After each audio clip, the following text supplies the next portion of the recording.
সামনের বছর বিধানসভা নির্বাচন, তার আগে বিধানসভার বিরোধী দলনেতা শুভেন্দু অধিকারী নন্দীগ্রাম বিধানসভায় আরও শক্তি বাড়ালো বিজেপি। সেখানে তৃণমূল শিবিরে ভাঙন, বিরোধী দলনেতার উপস্থিতিতে জয়দেব দাস সহ বিজেপি দীর্ঘদিনের 10 জন নেতৃত্ব নিজেদের ঘরে ফিরে এলেন। এই কর্মসূচিতে উপস্থিত ছিলেন তমলুক সাংগঠনিক জেলা সভাপতি মলয় সিনহা, জেলা সাধারণ সম্পাদক মেঘনাথ পালরা।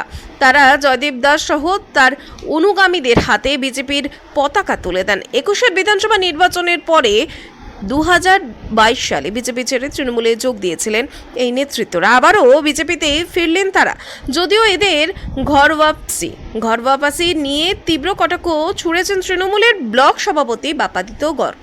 তিনি বলেন, তৃণমূল হচ্ছে গঙ্গা জলের মতন, ওই জলের সঙ্গে অনেক আবর্জনা চলে আসে। এদিনে যোগদান খানিক ওই রকমই। আর জয়দেব দাস এমন কোনো বড় নেতা নন, না আছে সংগঠন, না আছে লোকবল। আমরা গরু ছাগল কিনা ওদের মতন। বিরোধী দলনেতা শুভেন্দু অধিকারী বলেন, কোনো কারণে জয়দেবের মনক্ষুণ্ণ হয়েছিলেন, আমি সেই কথা বলতে চাইনি, এটাকে ঘরে ফেরা বলবো। ওরা আশায় বিজেপির শক্তি বৃদ্ধি হলো।